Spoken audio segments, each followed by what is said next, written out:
Assalamualaikum warahmatullahi wabarakatuh. Waalaikumsalam warahmatullah. Kembali lagi dengan saya Firdaus Zubaidillah di MPI Talk dari MPI untuk Negeri.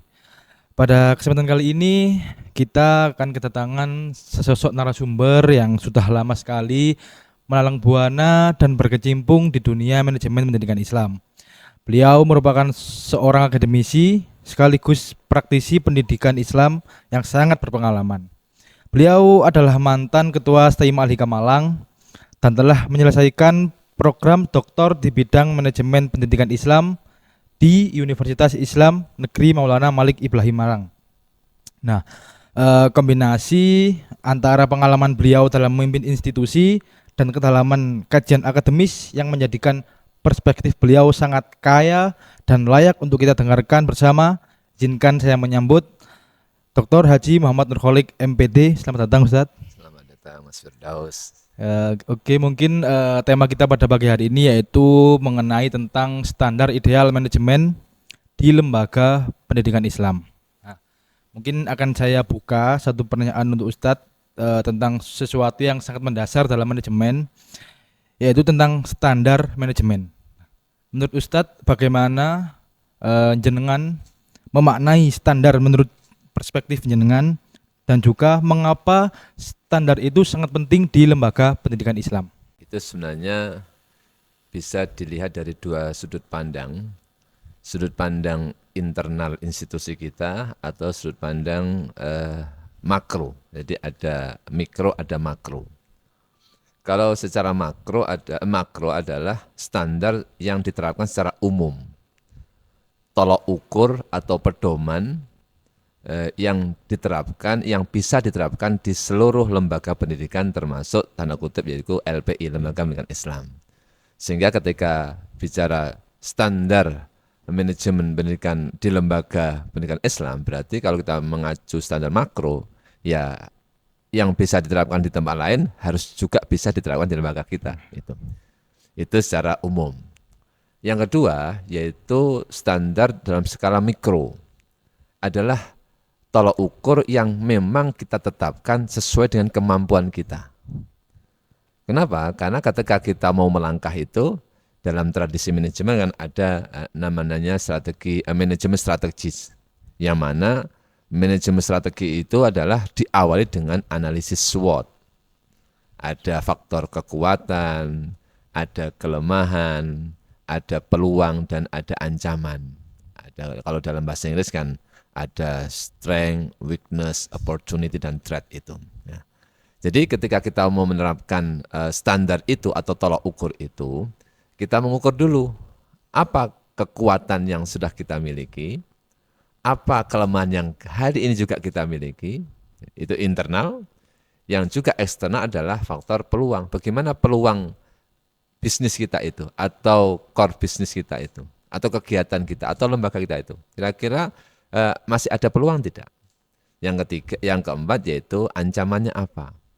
Ketika kita sudah dapat data dari 4 hal tadi itu, akhirnya kita putuskan dan itu menjadi standar atau tolak ukur. Endingnya atau tujuan dari ada tolak ukur adalah supaya nanti terukur betul.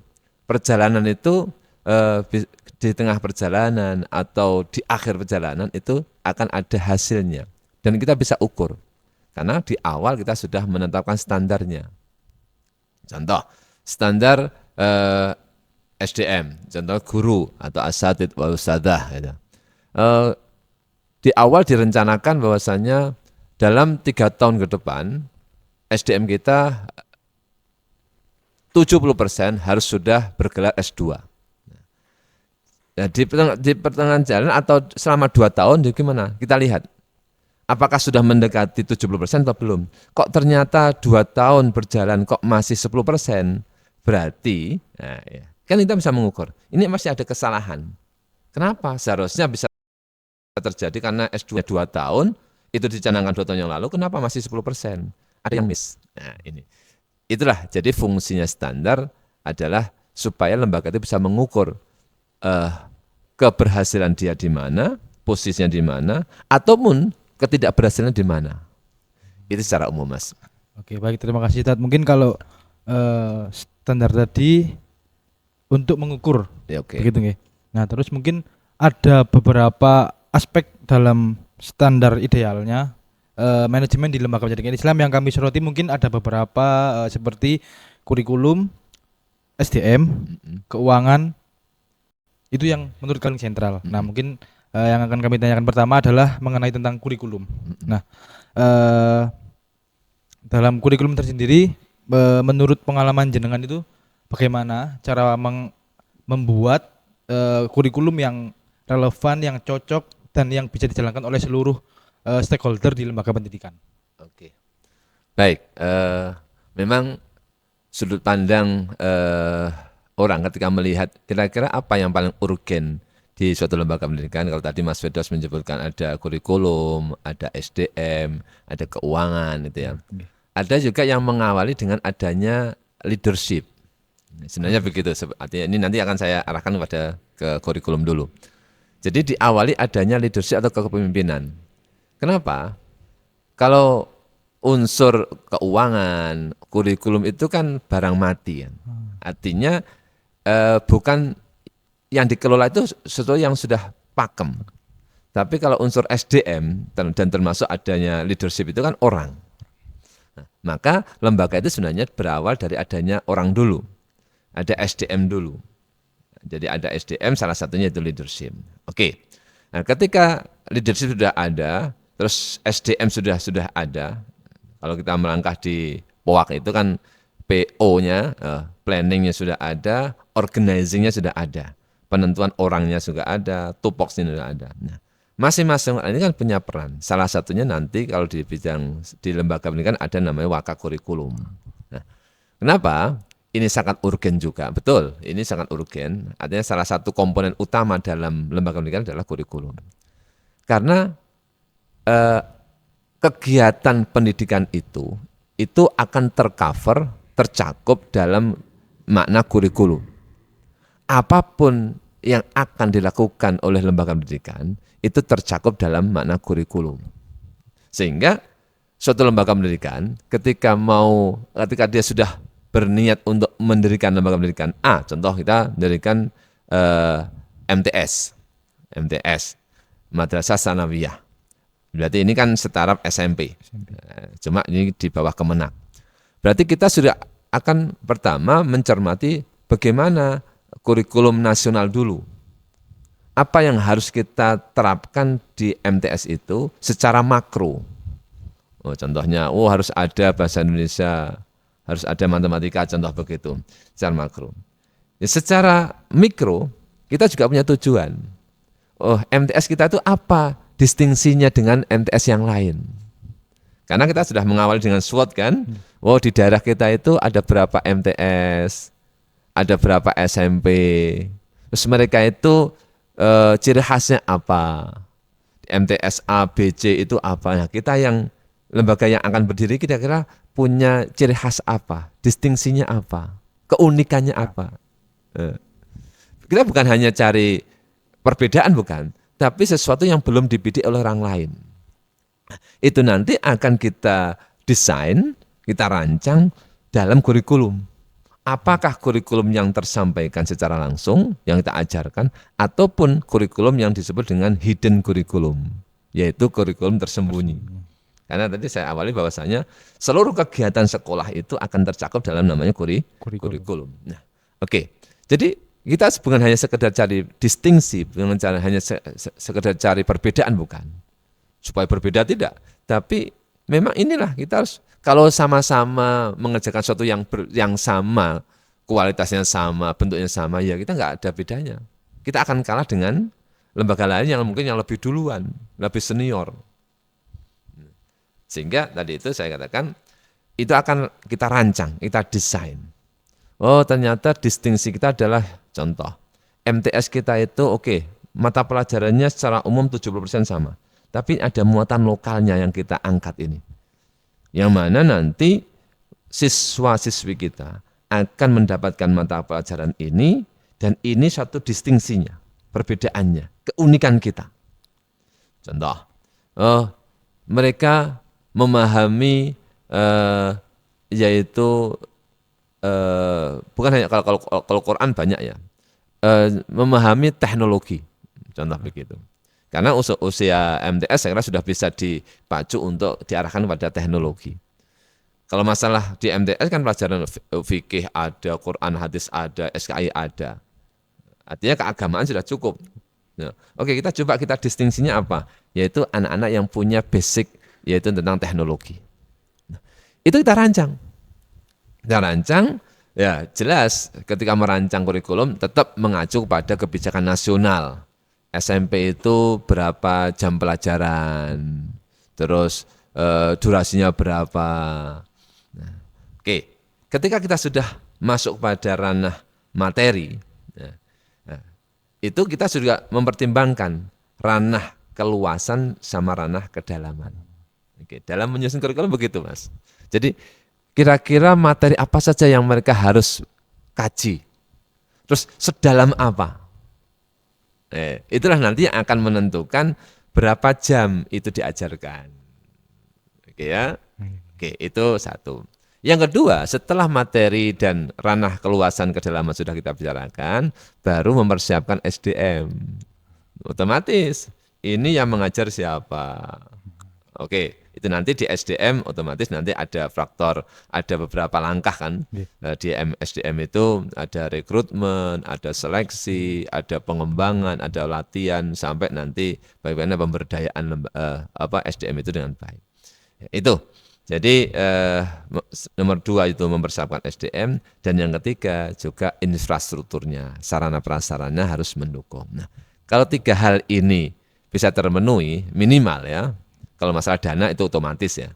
Jadi 3 ini, kurikulum sudah terencana, SDM ada, infrastruktur sudah mendukung, ini sudah kurikulum bisa diterapkan ya gambaran saya 80-90%. Oh, seperti itu. Oke. Berarti emang harus benar-benar 3 aspek itu tadi yang sangat penting gitu ya. Betul. Oke, Ini perspektif saya, Mas ya. Oh, okay. Oke. Jadi mungkin saya juga pernah menemui beberapa sekolah yang memiliki sedikit kekurangan, Ustaz. Karena adanya beberapa ketidaksesuaian prinsip-prinsip seperti perekrutan guru, pelatihan guru dan lain-lain. Nah, menurut jenengan di masalah SDM lembaga sendiri, bagaimana idealnya lembaga untuk merekrutmen seorang guru, mengembangkan kompetensi seorang guru, hingga bagaimana membangun etos kerja yang selaras untuk mewujudkan visi-misi madrasah yang diinginkan. Oke. Kita bicara organisasi, itu di sana ada 2 unsur utama, yaitu ada SDM sama SDA. Sumber daya manusia dan sumber daya alam, termasuk keuangan, kurikulum itu alam. Oke, kita mengerucut pada SDM dulu. SDM itu kita pilih lagi ada 2 hal.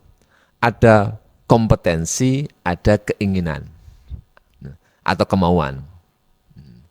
Jadi kita butuhkan SDM yang punya kompetensi, keahlian, skill, dan yang kedua SDM yang punya keinginan atau kemauan. Ini kadang-kadang yang kita temukan, kadang-kadang 1 atau kalau 2 mungkin jarang. Yang sering kita temukan salah satu dari 2 hal ini. Kadang-kadang ada orang yang punya kompetensi, tapi kemauannya kurang. Atau yang kedua, ada orang yang ingin ngajar, tapi kompetensinya kurang. Ya, walaupun kita ada juga yang loyal betul, kompetensi dan punya loyalitas tinggi. Nah, sekarang bagaimana kita mengembangkan 2 tipe ini? Guru yang punya kompetensi, supaya punya kompetensi, dan guru yang punya kemauan. Oke. Yang pertama, untuk mendapatkan tenaga pendidik yang punya kompetensi, maka melewati jalur namanya pelatihan atau latihan. Dan yang kedua yaitu pengembangan. Latihan itu menurut teori adalah sesuatu yang meningkatkan kompetensi secara jangka pendek. Tapi kalau pengembangan sifatnya jangka panjang. Jadi kita sebagai pengelola lembaga harus care dan harus peduli betul dan harus jeli mana SDM kita yang perlu dilatih. Kalaupun mungkin kepala sekolah, mungkin kepala madrasah punya kekurangan, dia bisa kok mengambil seseorang yang dijadikan, kalau dalam dunia perusahaan itu ada HRD lah, Human Resources Development. Ini biasanya alumni atau tamatan psikologi. Dia akan menganalisa, ini apa kelemahan-kelemahan SDM kita, guru-guru itu apa? Oh ini kurang latihan, kurang pengembangan. Dia akan memberikan masukan-masukan itu, opsi-opsi itu. Ini untuk mendapatkan SDM yang punya kompetensi.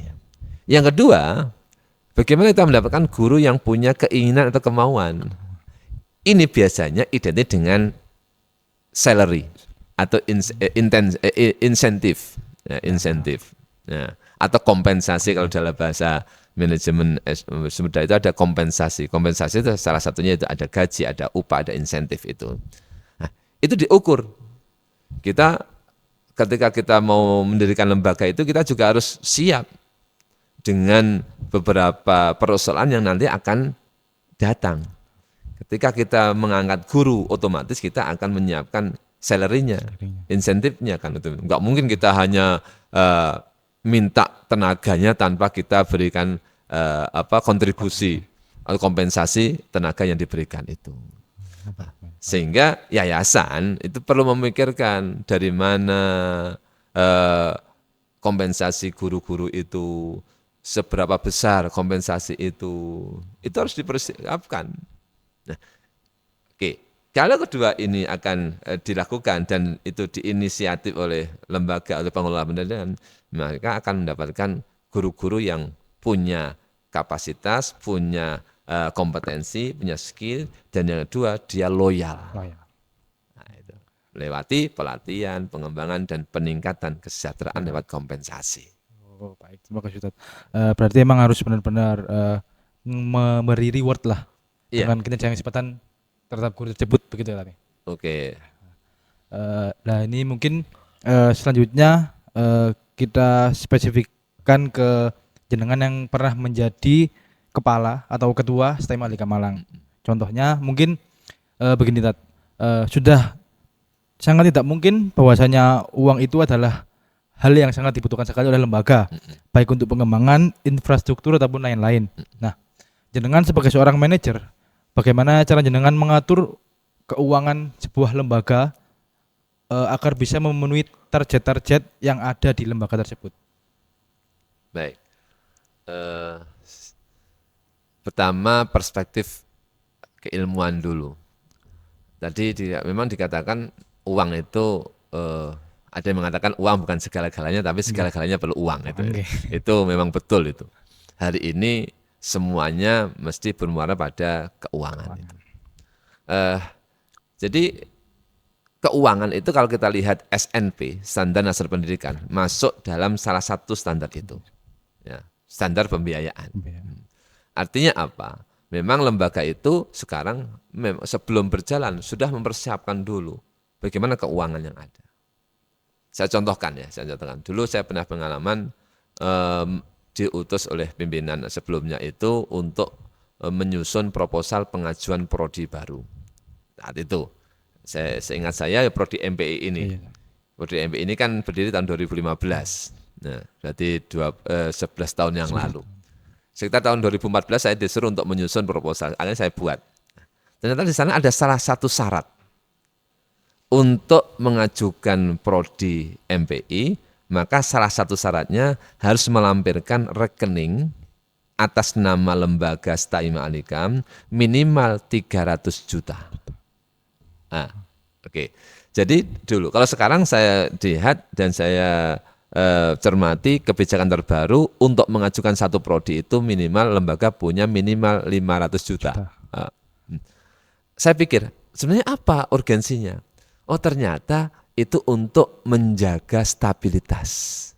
Supaya lembaga ini terukur sustainability-nya, keberlanjutannya. Jangan sampai hanya berjalan 1 tahun, nyata nggak bisa membiayai, apakah untuk ATK-nya, untuk tendiknya dan sebagainya, akhirnya semua tendiknya keluar. Sudah terlanjur punya mahasiswa, tapi dosennya keluar. Karena nggak punya uang untuk menggaji. Nah, itulah yang menjadikan dasar pemerintah mewajibkan lembaga ketika mengajukan prodi baru itu harus ada uang atas nama lembaga minimal 300, hari ini 500 juta. Dan saya kira itu untuk lembaga yang lain juga begitu. Jadi adanya keuangan itu untuk menjamin keberlangsungan hidup lembaga ini. Oke. Nah, jadi keuangan atau pembiayaan itu sangat penting demi keberlanjutan. Persoalan yang muncul adalah kalau lembaga swasta, dan itu hampir dirasakan oleh seluruh lembaga swasta, bagaimana kita mencarinya? Dalam istilah manajemen keuangan ada istilah pembiayaan, ada istilah pendanaan. Kalau pembiayaan itu adalah bagaimana kita mencari uang. Kalau pendanaan bagaimana kita menggunakan uang. Nah, jadi ada faktor yang utama, ini ada dua teori. Kita mencari uang dulu, baru kita menyusun program. Yang kedua, kita menyusun program dulu, baru mencari uang. Oke ya. Oke. Secara umum lembaga swasta itu sebenarnya sudah punya program, karena lembaga pendidikan itu pasti semua bidang pasti sudah punya tupoksi masing-masing, punya program kerja masing-masing, mulai dari kepala sekolah, waka, guru, semua pasti sudah punya program secara baku, artinya program kegiatan yang baku. Sehingga kalau menurut saya biasanya lembaga itu berangkat dari program dulu. Jadi 1 tahun ini kita punya program apa? Kepala sekolah apa programnya, waka, kesiswaan, kurikulum apa, bidang keperpustakaan apa, kesiswaan apa, mungkin guru apa. Itu kita identifikasi dalam kurun waktu 1 tahun. Nah, baru kita kalkulasi, pembiayaan kita dari mana saja, uang yang kita dapat dari mana. Dari siswa, kalau swasta kan boleh minta iuran itu kan, nah, kalau negeri nggak boleh. Nah, kira-kira berapa dari sumbangan siswa itu? Yang lainnya, mungkin contoh untuk pembangunan, untuk kesehatan, untuk apa. Akhirnya kita akumulasi, itu baru pembiayaan yang sumbernya dari siswa atau wali murid. Ketika masih ada ketimpangan, ada gap, ada perbedaan antara pembiayaan dan pendanaan. Pendanaan ternyata 1 tahun kita menghabiskan uang 100 juta. Sedangkan pembiayaan yang ada setelah kita identifikasi masih ada uang 60 juta. Berarti ada selisih 40 juta. Nah, baru sekolah berinisiasi. Kira-kira kita cari dana dari mana ini? Apakah mungkin mengajukan proposal ke pemerintah? Apakah mungkin mengajukan proposal kepada lembaga swasta yang lainnya? Tapi tadi itu ketika mengajukan jelas secara prioritas dulu. Kita bisa lihat program kerjanya, mana program kerja yang kira-kira bisa kita mintakan dana ke pemerintah. Contoh yaitu peningkatan kompetensi guru. Mungkin bisa di dana pemerintah ada peningkatan kompetensi guru. Mungkin ada untuk seminar, untuk workshop dan sebagainya. Nah, itulah beberapa kriteria. Yang kedua, ketika kita lembaga swasta, itu sebenarnya punya kreativitas yang tidak terbatas. Dan ini sudah diawali dengan beberapa pondok pesantren. Kalau lembaga formal itu mungkin kiblatnya kepada pesantren. Pesantren itu kan semua swasta jelas. Mereka berkreasi. Bagaimana menjadi pesantren yang entrepreneur. Mereka bekerja dan untuk membiayai diri sendiri. Nah, itulah sehingga hari ini kita temukan beberapa pesantren punya sumber dana yang banyak. Kreatif, dia punya percetakan, dia punya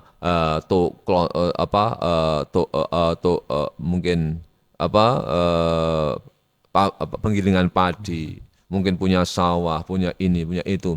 Itu semuanya sebagai backup untuk membiayai, untuk mendanai kebutuhan lembaga pendidikan. Jadi yang kedua, saya kira sebagai pengelola lembaga pendidikan harus meningkatkan kreativitasnya. Karena kita lembaga swasta ya harus cari uang sendiri. Kalau enggak ya kita akan kelabakan demi membiayai kegiatan sekolah tersebut. Baik Ustaz, terima kasih. Mungkin ini saya akan menyanyikan perspektif jenengan nggih mengenai tentang ini hambatan-hambatan di suatu lembaga. Mungkin ada hambatan dari faktor internal dan eksternal. Nah, yang ingin saya tanyakan kalau internal mungkin kan sangat terpaku di situ. Maksud saya sensitif lah. Jadi mungkin yang akan saya tanyakan itu dari sisi eksternal saja. Kira-kira hambatan apa saja yang pernah jenengan temui dari faktor eksternal ketika menjadi ketua di Staima Alikam Tahulu? Oke. Ini bicara pengelolaan lembaga pendidikan ya. Pengelolaan lembaga pendidikan.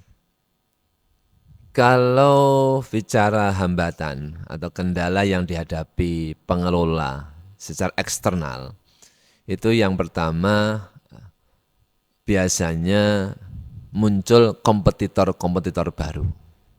Artinya kalau dulu sekolah tinggi itu belum banyak, hari ini semakin banyak.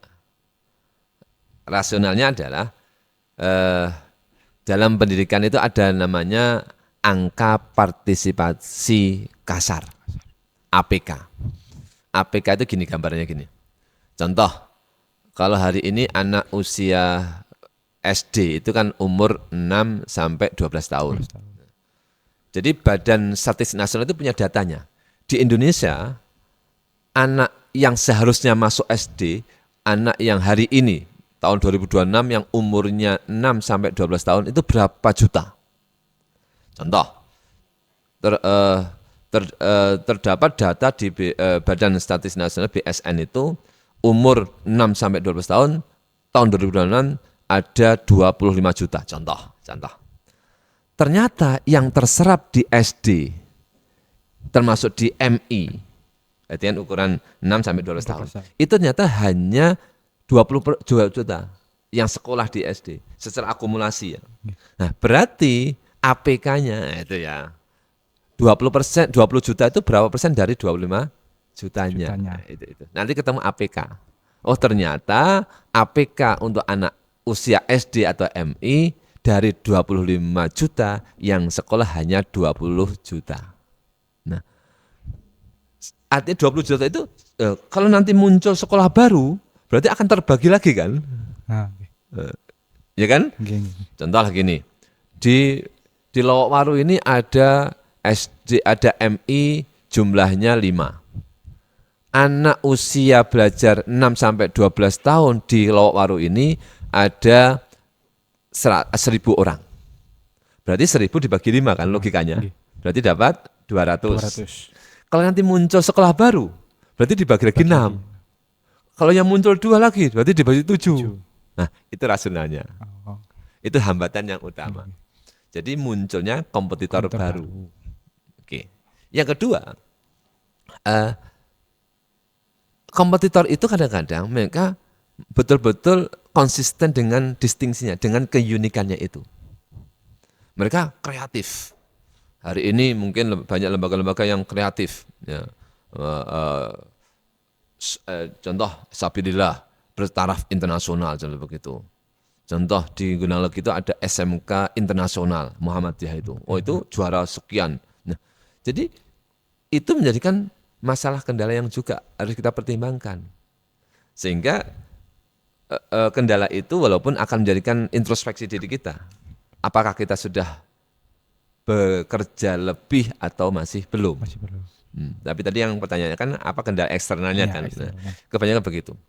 Yang ketiga, tadi memang APK-nya semakin rendah. Artinya apa? Kemauan masyarakat untuk menyekolahkan itu semakin tinggi tingkat pendidikan, semakin rendah APK-nya. Data 2025 kemarin, untuk perguruan tinggi itu APK-nya hanya 32%. Artinya dari 100% itu yang kuliah yang usianya 19 sampai 25 itu hanya 32%. Berarti ada 68% itu tidak kuliah. Tapi semakin rendah SDM itu tinggi, itu 96%. Artinya dari 100% itu yang tidak sekolah itu hanya sekitar 6%. Tapi semakin tinggi pendidikannya, nah ini kendala. Nah, sebenarnya ini adalah menjadikan PR untuk negara khususnya. mencari kenapa APK pendidikan itu semakin rendah. Semakin tinggi pendidikan semakin rendah. Apakah faktor dana atau faktor motivasi atau yang lainnya? Kenapa? Contoh satu hal. Hari ini banyak lembaga perusahaan itu malah mencari calon-calon pekerja yang ijazahnya rendah. Ini ada tamatan S1. Ini ada yang mendaftar tamatan SMA. Yang diterima yang SMA. Kenapa? Karena gajinya harus standar tamatan SMA. Karena perusahaan tidak siap menggaji anak yang tamatan S1. Ini masalah ini. Walhasil sebenarnya pemerintah harus punya kebijakan. Kalau ingin meningkatkan kompetensi ya harus yang diserap yaitu pekerja-pekerja yang punya ijazah yang tingkat tinggi. Oke, itu beberapa kendala yang saya cermati, Mas ya. Oke, baik, terima kasih Ustaz. Ini mungkin pertanyaan terakhir ya dari kami mengenai tentang fenomena terbaru yang terjadi di masyarakat sekarang. Seperti banyaknya kasus-kasus pemangku lembaga-lembaga Islam. Apa? Kasus-kasus yang dilakukan oleh pemangku-pemangku pendidikan Islam. Nah, mungkin itu juga akan berpotensi menjadi menurunnya minat dan kepercayaan masyarakat terhadap lembaga pendidikan Islam. Entah itu pesantren ataupun lembaga-lembaga yang lain. Nah, bagaimana jenengan menyikapi tentang fenomena ini dan apa yang harus dilakukan kita sebagai orang-orang yang ada di lembaga pendidikan Islam untuk menaikkan lagi kepercayaan para masyarakat kepada kita, seperti itu. Oke. Baik. Nah, memang ini tugas berat juga. Kenapa? Karena semakin hari semakin banyak lembaga baru yang punya kapabilitas, kemampuan yang siap untuk bertanding dan berkompetisi dengan kita semuanya. Oke, yang pertama memang harus kita satukan. Kalau kita sudah lembaga itu sudah ada ya. Jadi kalau sudah lembaga sudah ada, maka pertama satukan visi misi seluruh stakeholders, khususnya pemangku atau pengelola lembaga pendidikan, mulai dari top manajernya sampai lower manajernya. Kan ada top, ada middle, ada lower. Nah, dari yayasannya, karena lembaga pendidikan itu harus di bawah badan hukum. Badan hukumnya adalah yayasan. Dari pihak yayasan, dari pihak pengelolanya, dari pihak usernya juga begitu. Ini harus kita samakan. Lembaga kita tuh inginnya kemana? Betul, kita harus cari definisi itu. Kalau sudah punya definisi yang baku dan baik, bagaimana mempertahankan itu? Kita harus evaluasi.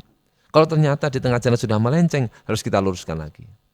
Maka penyatuan visi misi. Seluruh komponen yang berkecimpung dalam pembinaan, dalam pengelolaan lembaga pendidikan. Mulai dari yayasannya, dari pengelola sekolahnya. Harus kita samakan.